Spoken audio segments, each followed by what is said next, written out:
Welcome along to this month's Lunch and Learn webinar from NTI. We've got a huge number of new listeners today or participants today, so thank you very much for coming along. It's fantastic to see some or have some new faces on the call. This webinar series is something that we host on the last Tuesday of every month, and it's really for all members of the transport and logistics industry to come along and listen and engage on relevant topics. And that can be very, very broad. It can go right from maintenance of mobile plant and equipment through to, looking at advanced braking technology, best practices on managing fatigue, or more people related topics like we have today. So thank you very much for coming along. Fantastic to have you, and hopefully we'll see some of your faces pop up again in future webinars as well. First of all, my name is Kelly McLucky. I'm a member of the Risk Advisory Services team at NTI, and I'm just going to pop up a couple of slides because we do have some new participants today, just to give a little bit of background about what is our team and what do we do. So as I said, I have my apologies, technical problems already. There we go.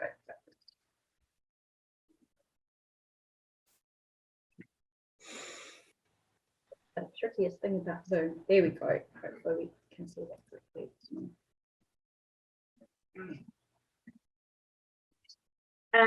So as I said, part of the risk advisory team at NTI. Really what we're here for is to use the insights that we get from working with our customers and use those to identify opportunities to add value. So that's creating programs to assist with getting insights into your business, risk engineering, technology solutions, or looking at people and culture and how we manage change. We're all about then coming up with propositions that really go to our purpose of safer people and stronger businesses. One of the other things that we also do is look at how we work in partnership. There's no reason for us to reinvent the wheel, and today's co-presenter is a really good example of an organisation that we've reached out to and really wanting to work alongside and continue to advocate and support the work that they're doing across the transport and logistics industry as well. And a big part of that in this series is engaging and educating and being able to amplify some of those messages and get them out and share them with those that most need to hear them. Just a couple of, there we go, a couple of friendly faces that you may or may not have seen before from our team. It's quite a diverse bunch. We've got risk engineers across all different aspects of transport and logistics. As I said, Jenny and myself really cover off that people, culture and change aspect of working in the industry. And then we've got a range of supporting cast members from digital area, industry liaison and working in finance or growth. We've also got lots of other experts within NTI that we're happily giving our customers and others access to around incident management, emergency responses, and so on and so forth. So it's pretty broad, but as they're here to help. So that's probably enough about myself and our team and what we do. Let's jump straight into what we're actually here to talk about today, which is about ongoing learning and developing ourselves as leaders and managers in the transport and logistics sector. I'm joined by the absolutely fabulous Karen Bowe from the Australian Logistics Council today. And I think I met you, Karen, maybe it was about 6 to 9 months ago. And I remember being struck right from the outset about how warm and humble you were. And I think there absolutely isn't anyone else out there that came to mind more quickly than Karen to talk about how there are opportunities around us all the time that we need to look out for and to seize to be able to grow and continue to learn. And a great example of that was how curious and open Karen was to talk about the things that we had done or were doing and how we might be able to work together. So welcome along, Karen. It's fantastic to have you here today. Very, very grateful for you to be able to take this time and share with us. As normal, this is going to be a very interactive presentation. If you haven't been to one of our webinars before and you were hoping for death by PowerPoint, you will be very, very disappointed. The intention is that it is an interactive conversation between Karen and myself, but also between you and our presenters. Karen and I were just talking about the successful Safety Council meeting she had this morning, and she made a great comment that it's the questions that you ask that actually really, really get the gold out of the conversation. And in particular, if there's a question you've got or you're sitting on, it's highly likely that there's somebody else in the group that's curious about the same thing or would benefit from hearing the question or the answer to that. So please don't hesitate to use the chat feature. Fire those questions through at any time, and we'll do our best to answer them as we go, or certainly in a question and answer section right at the end. So, Karen, as I said, here to talk today about development of our leadership and management capability, development of our own skills, and taking a bit of time to invest in ourselves. Maybe a good way to kick this off is, could you tell us a little bit about your journey and how did you come to be in this fantastic role that you're in at ALC at the moment? Well, I don't think I could have planned it. I think it's basically being willing to give it a go, seeing an opportunity, seeing someone else doing that and thinking I can do that, and just being willing to take the opportunity and give it a go. I think what's happened is everything I've done in my career now has brought me to this place, and every bit of it is useful. And you never know what's going to be useful until all of a sudden one day you go, oh, that's why I did that and why it was so difficult. And it really does all come together at some point in what you're doing, no matter how trivial it might seem, or where you pick up that information. It all does become very useful in the future. I think my observation of transport and logistics is often we're so busy on the business or sorry, in the business, that we don't often have a chance to step back and take some time to invest in ourselves. How have you managed to find the time or find those opportunities as you're going along? I think just like I said, I network a lot and I spend a lot of time talking to other people, and I'm a very, very people person.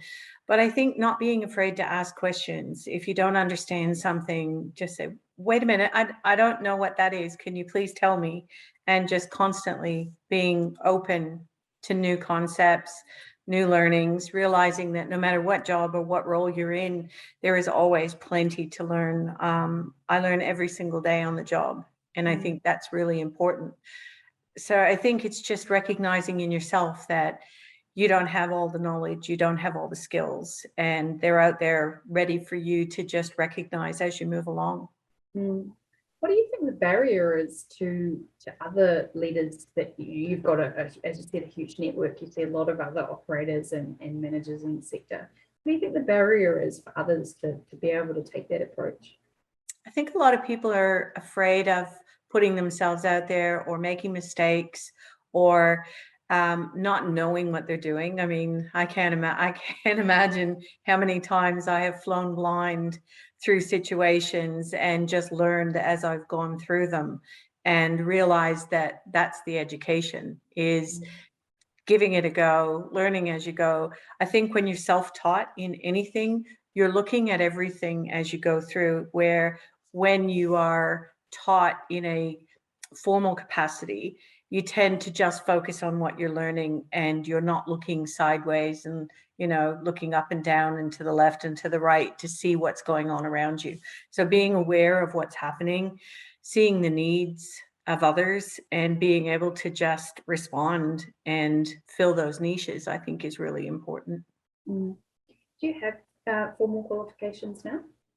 No, not really. I did just do a lead auditor's course because I'm managing an auditing service, and felt that it was important that I understand exactly what that service is and how the auditors I guess, what they need from me. So in order for me to understand that, putting myself in their shoes was important to me. I did do a public sector management course where learning up, learning down.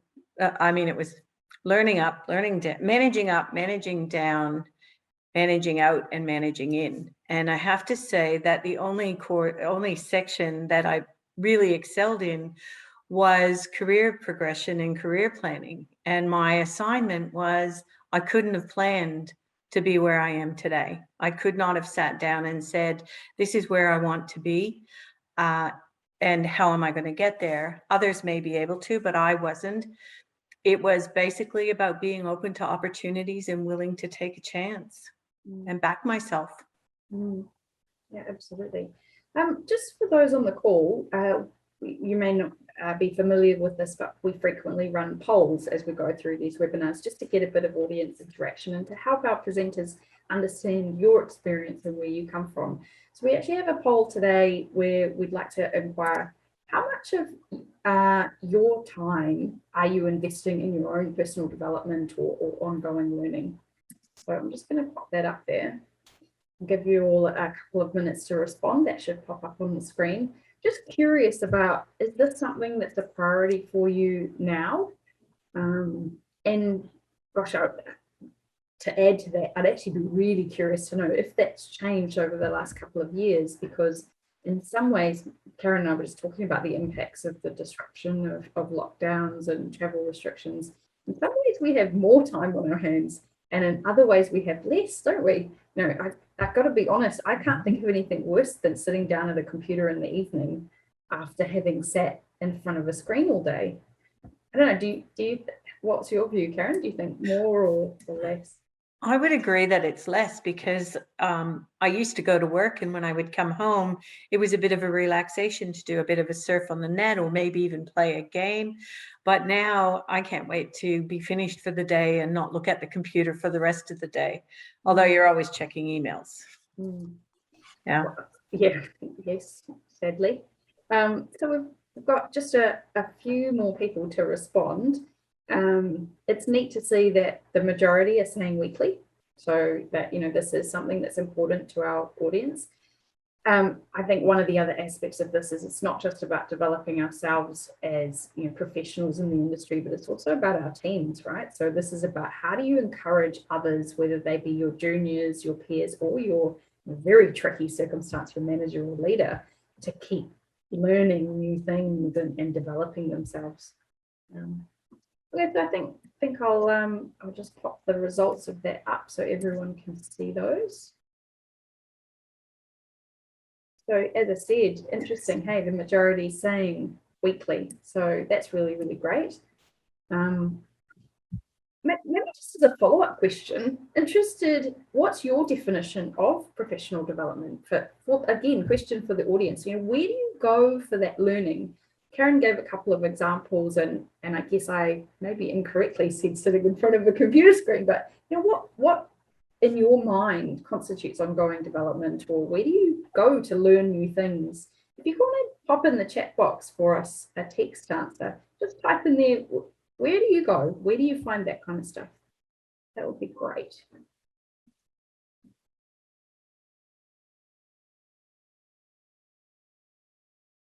Don't be shy. Keen to see.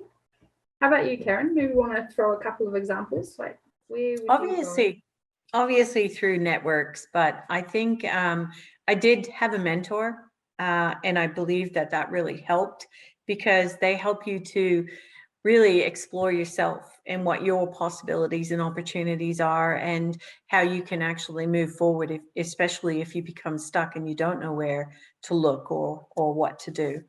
But I've been very fortunate that in all of my roles, I've had leadership that enabled me that gave me a bit of latitude to do things how I do them. And I do things a little bit different than most, but when I get results, it sort of becomes acceptable that it's a little bit different. So I think that people really need to accept the differences in their staff, I think that COVID has presented a really good opportunity to see those that have adapted really easily to new techniques, new roles, new strategies, or anything like that, and really embrace that adaptability and help them and encourage them to look for opportunities. I think that's a really good point. Never have we had an environment where we've had to learn so fast and pick up things so quickly. And I know that's been a challenge, the volume of change that we're going through and the volume of stuff that we need to be learning, but also the ways of working and people's roles have changed so quickly. We were talking before about that change fatigue and how do we cope? You know, see, tell us again, Karen, how are you seeing that starting to come through in the industry? I'm starting to see a bit of fatigue. Obviously, you've got computer fatigue, but I'm starting to see a bit of adaptability and people starting to look at what business as usual might look like right now, where if it's safety critical, we're in the role of safety. So if it's safety critical, it is definitely a priority.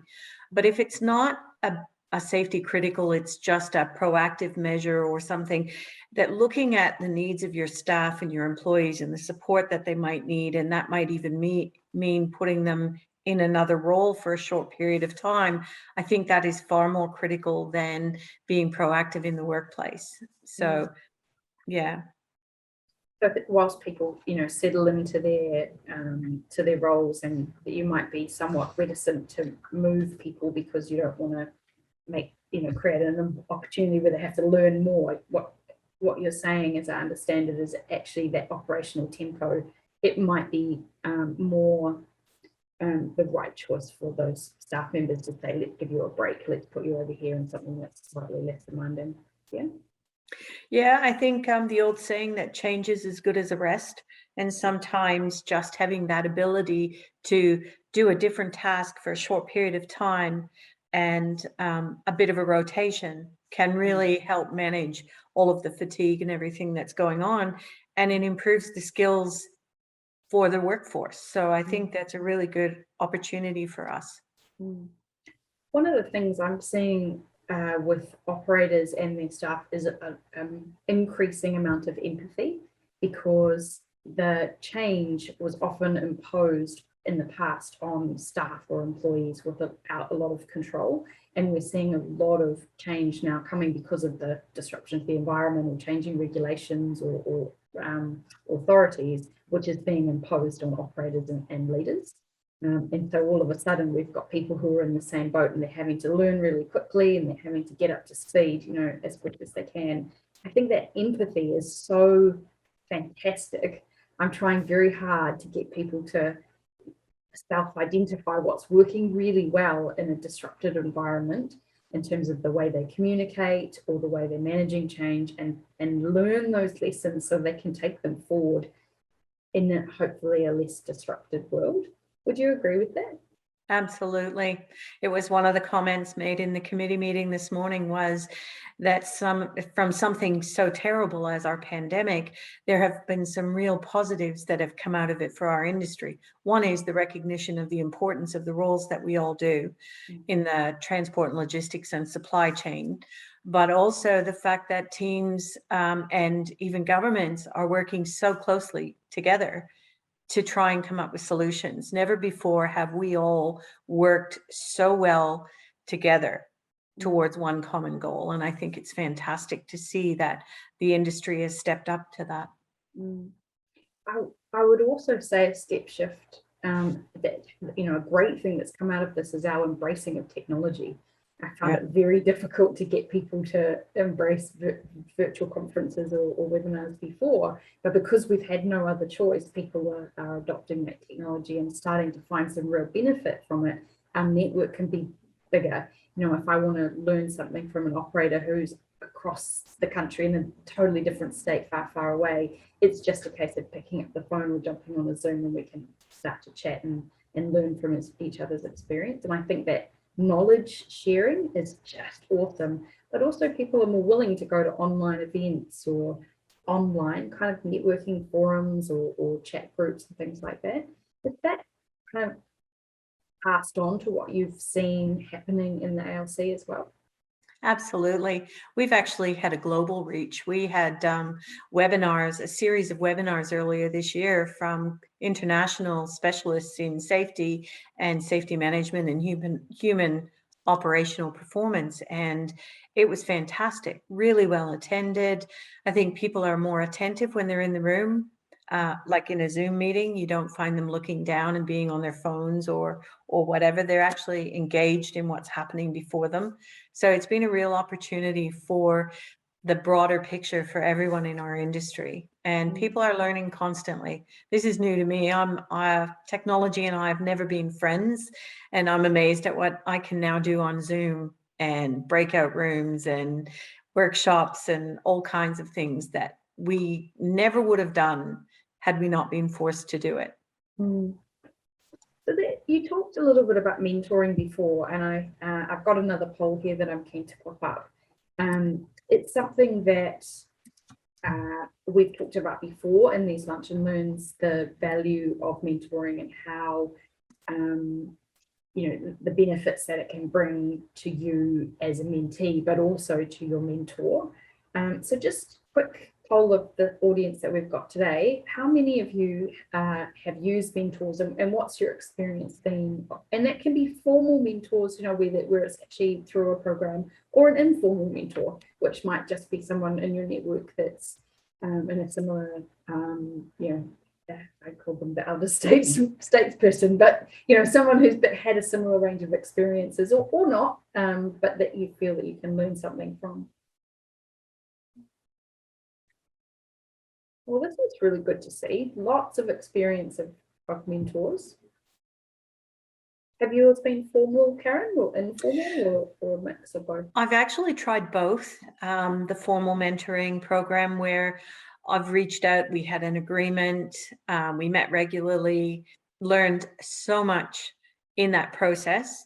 But the informal one was just as beneficial, and it was more just getting together and having conversations. There was no planning, there was no paperwork or records or anything, but it was just as beneficial, only in a different way. I remember somebody said to me once about a mentor for each season, and it kind of stuck with me, that at different stages in your career or even in your life, you can turn to different people, because, and sometimes that mentoring relationship ends because not to say you've got everything out of it, but it's served its purpose, right? You've got what you needed at the time. Yep. So I'm just going to publish those results of the poll, and it's really interesting actually, because everybody seems to have had quite different experiences. Really great to see that there's a few people that haven't had a mentor before, but they are interested. So maybe my next question to follow on from this is, what are your tips, Karen, for whether you are a mentor or a mentee, that makes it a great relationship? I mean, you talked before about being open-minded, but what else would you bring to those conversations to make it work really well? I think being very comfortable with the person, not looking at it like it's a formal agreement or a formal arrangement, but it is an interaction where both parties, whether you're the mentor or the mentoree, actually benefit from it. So tapping into someone else's knowledge is priceless. And being able to see your knowledge passed on to someone else and them grow is also priceless. So I think looking at it from a relationship of mutual gain or mutual benefit is probably a really good way to look for a mentor, and that comfort in being able to be relaxed and just enjoy it. And for those that have had mixed success or little success, any pitfalls to watch out for, or red flags that you go, oh, well, maybe this isn't the right track for me? I would say not to give up, possibly change a mentor, pick another mentor, but still keep progressing. Red flags would be if you don't connect, if you're on different paths or you have different views of what that mentoring should be or what results there should be. Like I said, it should be mutual gain. And if it's not working, try again. I did I've done quite a bit of mentoring myself through formal programs as well, including university students. And one of the things that I've found really challenging is when you tend to be moving into more of a counsellor type role. That for me was a red flag to say this isn't the right place to be coming for help. When it's strayed away from sharing, testing thinking or fresh perspective or new ideas or sharing experience and into, real personal issues, then for me, that was the flag to say probably not the right place to go. But as you said, I've found it amazing. I love to be a mentor, but I also have a to mentor others. Really good. So we've talked about ongoing development from networking, joining online events, and we've talked about the benefits of mentoring, but there are lots of other places that we can go for our learning, right? And one example for me that just to pick up on something you said before with having a bit of an internet search. Now, I'm the same. If I hear a new word or a new idea that I'm not familiar with, jumping online and doing a bit of a search and going, oh, what's that about? How does that relate? Any examples or stories about where that's kind of led to something interesting for you? Oh, absolutely. When I had my own business as an employment advocate, I was approached to represent a woman in a sexual harassment complaint in the federal magistrates court. And the first thing that I had to do was fight really hard to be able to appear in the courts because I'm not a lawyer. And I was so excited when I won that I could do it. But I had overlooked the fact that there was a section of the legislation that's it was 46PQ2, I remember it, that said that I couldn't be paid any gain or reward for representing. So while I won the right to represent and ultimately won that case, I did also have to go home and tell my husband, yay, I won. But the good news is we're not going to get paid for it. So it ended up costing me about $500 out of my pocket. And back then it was quite a bit. But I gained such a knowledge of vicarious liability and the court systems that I couldn't have paid for that education for $500. So while it might seem like a negative and you do get yourself into a bit of a pickle sometimes, it can have positive outcomes that are way beyond the grief that you suffer on the way. You must have had to turn to a few people for help along that path to... Well, there wasn't anybody. There really wasn't anybody. And it was, I was heading out to Dalby for a 5-day circuit hearing in the federal magistrates court. And I got about halfway when all of a sudden this overwhelming feeling came over me of, oh my gosh, what am I doing? And I have to say the best outcome wasn't just the win, but it was when the federal magistrate read the decision that took about an hour and 15 minutes to read. I understood every single word of it because I was there for the whole thing. And to me, that's probably one of the best things that's ever happened to me. And it's just from saying, yeah, I'll give it a go. That's such a great example where it wasn't a formal learning or a formal situation, but what you picked up from the experience, and I hear a lot of people say on the job experience is priceless. But there is a place for formal learning as well, of course, but that's a great example. Absolutely.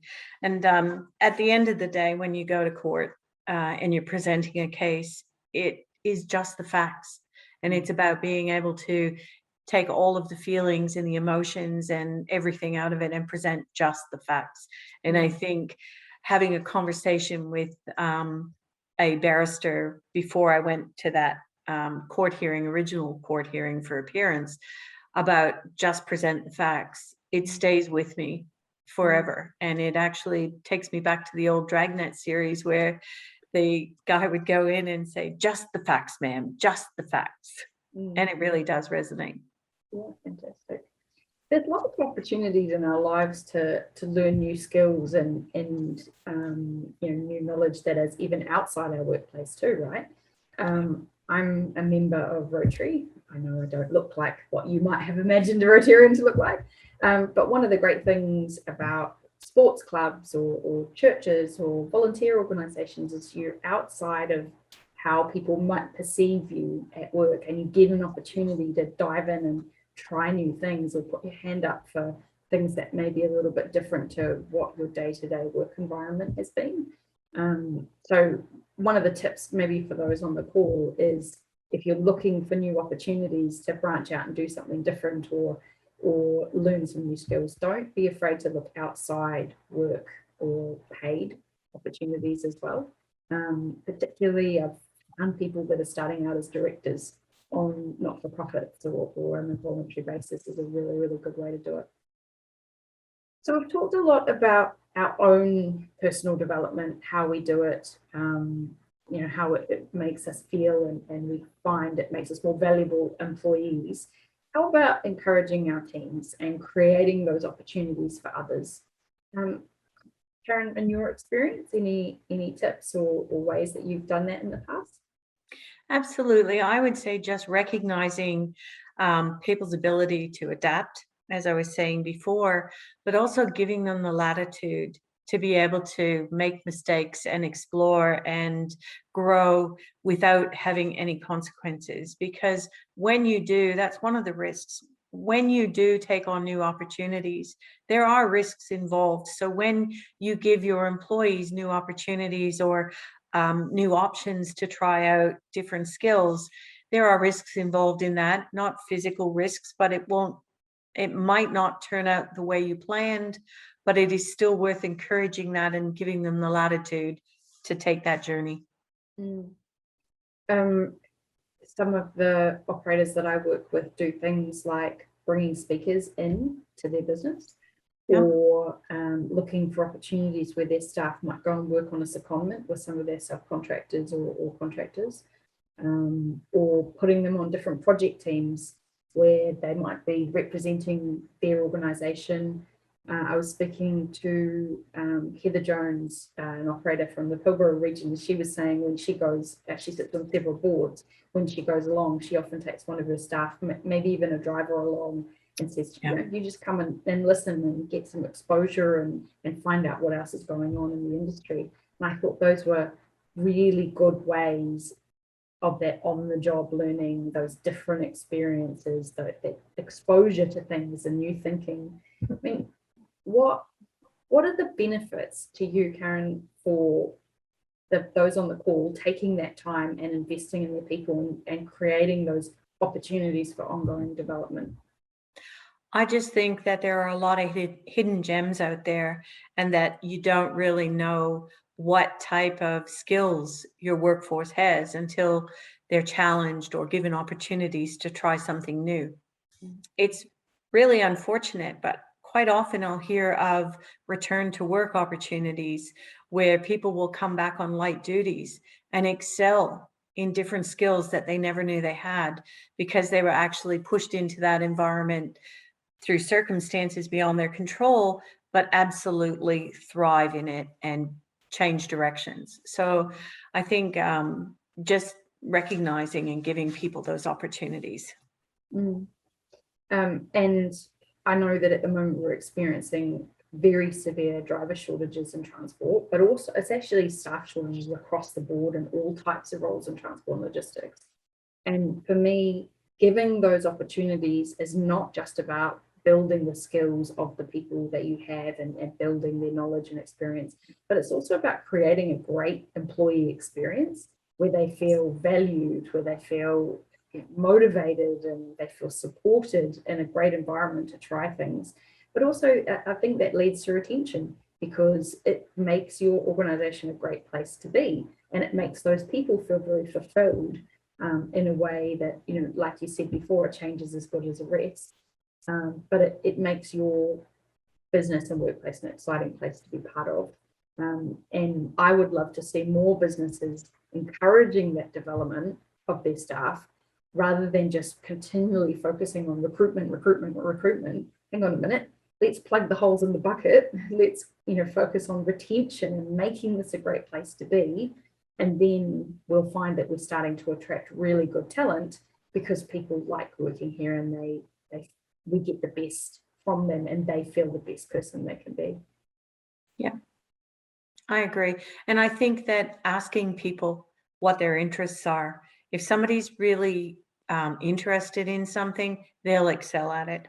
They may not have the skills to begin with, but they will learn really rapidly and they will excel in the end if they're really interested. Mm. Actually, that's a fantastic point, Karen, that ongoing development doesn't necessarily mean promotion, right? No. Because I think we get quite fixated that one leads to the other, but it's not always the case. Not everyone wants to be promoted. Not everyone wants to work in a leadership role. Sometimes it's about doing something new or interesting or different or challenging yourself. And a good example would be a driver who wanted to try a different freight task, or someone in scheduling who wanted to work in health and safety for a bit, or just maybe thinking of it a little bit more laterally than just a progression, but it's also about a broadening of those skills, right? Yes. For those smaller operators on the call, one of the things I hear often is, oh, well, I don't know if I can afford to invest in training and developing my people because they leave. And I think that the answer I would have, if that's your thought, is can you afford not to invest in your people and they stay? Isn't that more of a worry? And I was speaking to a gentleman about this the other day, and he said some of his best staff have gone through and trained and learned stuff with his, but then left.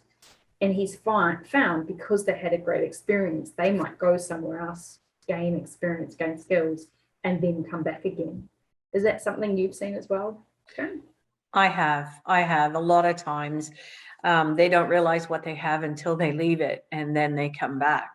And they usually come back with with more skills, like you say, that they can bring to the job because they really want to be there. And I think that's important.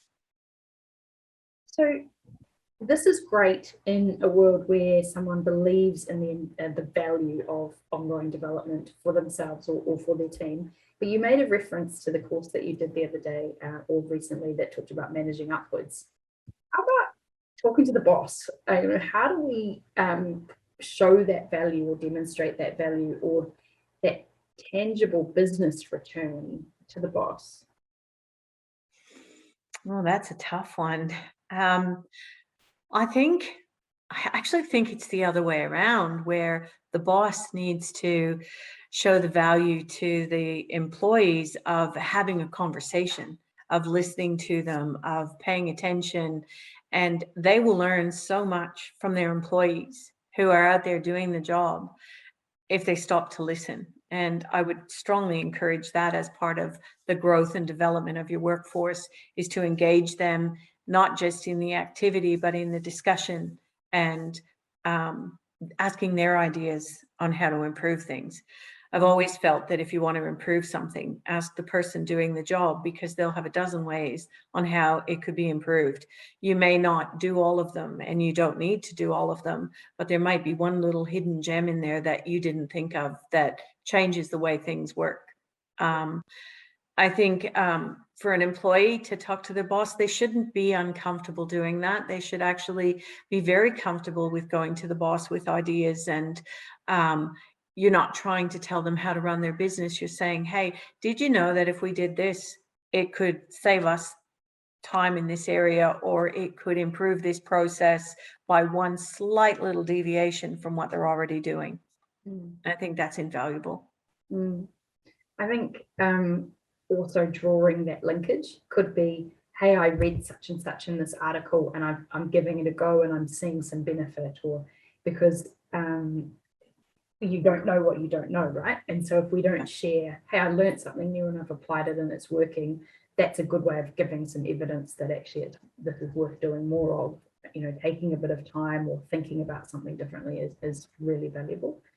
A couple of tips that I would have to add to that is it's okay to start small. Yeah. So it might be you get a magazine subscription to a relevant publication and you put it in the lunchroom and share it around, or put a post-it on it and say, I think this article's worth reading, or sharing around a link to something that you've read or a short video you've seen that you think other people might be interested in. All of that can be ways of starting a conversation and getting that learning culture going if it's something tricky, or if it's yeah, or that it isn't well supported, or isn't something that you do a lot of in your organization. Yeah. I loved your point before around ask the person on the tools, because often they'll have ways. I remember talking to Genesis Energy in New Zealand, and it was at the time that they were reframing their language from shortcuts to let's think differently in a safety context about that, because shortcut means there might be a better way of doing it that everybody could do. And I thought that was a really neat way of turning something negative into a learning or a positive organizational thing. Yeah. That's pretty cool. Not many questions through from the audience yet about ongoing development or development of your people. So please don't hesitate to chuck those into the chat box, team. It'd be really good to hear what you're thinking, or your questions. There was quite a bit of variability in how often you are investing in your own professional development, and what your experiences have been. So there must be some questions out there about, I don't know, how do I do more of this, or how do you find time? Or in fact, actually, that is a good question, Karen. How do you find time? That's not an easy one. It's just about making sure you make time. You have to do that. And if you have to schedule it in to your own schedule, then that's a really good way to do it. But I think learning comes in all forms, and it comes from all avenues. And if you're open and you're having discussions and you're just constantly looking and paying attention, that's where you're going to learn and find opportunities. My mom used to say that everyone is presented with the same opportunities in life. It's just some people don't recognize them. And I truly believe that it's about seeing an opportunity and going, wow, that would be really good, and giving it a go. So it's a mindset, maybe, as much as it is a dedicated activity or a thing that I do. Yeah, absolutely. Yeah, I love that. We do have one question that's just popped up. What kind of short course would you recommend that would provide the basics for freight forwarding and customs broking? Short courses are a great way, right, of getting a concentrated amount of information, and also networking with others who are interested in the same topics. Is there any short courses that ALC recommends in that space? None that I'm aware of. Australian Institute, they may have some training courses or short courses, and I could follow that up with an answer and look into it, but I'm not aware of any off the top of my head. Perhaps that's something we'll look into, and when we send out the recording from today's webinar, we can send a couple of links with some options. Yeah, and that the person who was curious about that said, yeah, thank you, that would be awesome. No problem at all. Happy to do that. Look, I think I find that short courses or even conferences are a really good way of, you said about scheduling, carving some time out.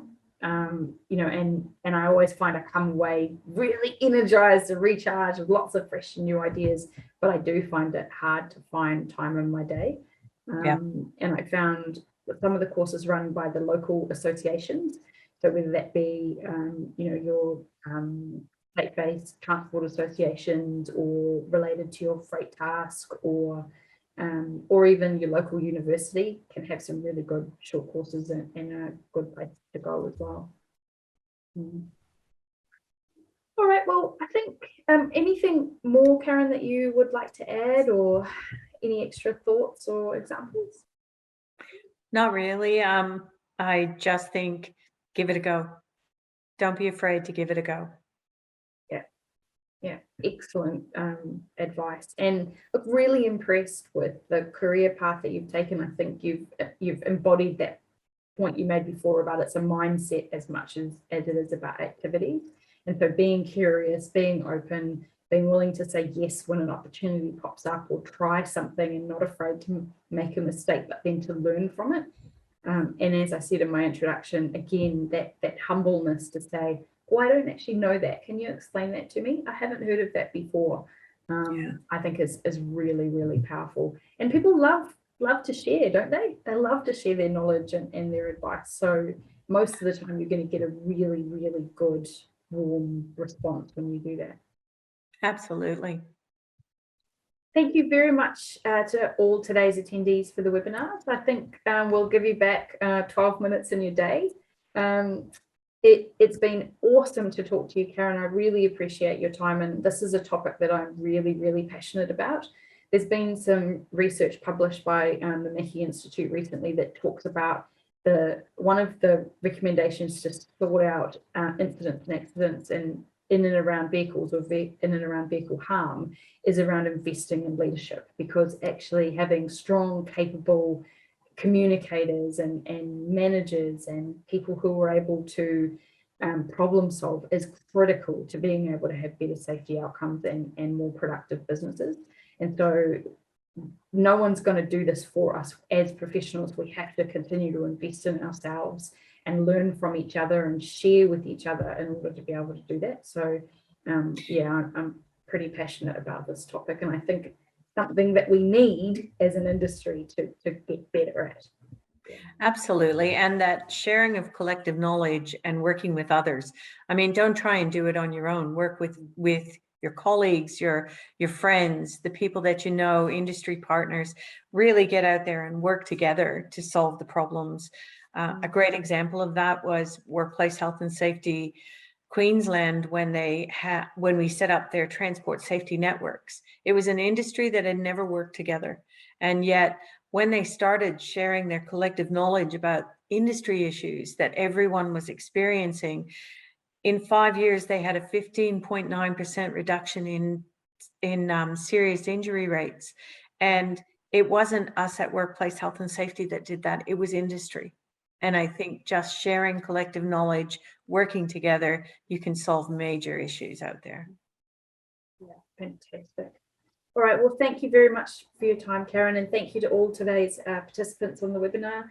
As I said, we will send a recording of the webinar out afterwards, and also a link through to our Better Business Hub where you can register for upcoming webinars.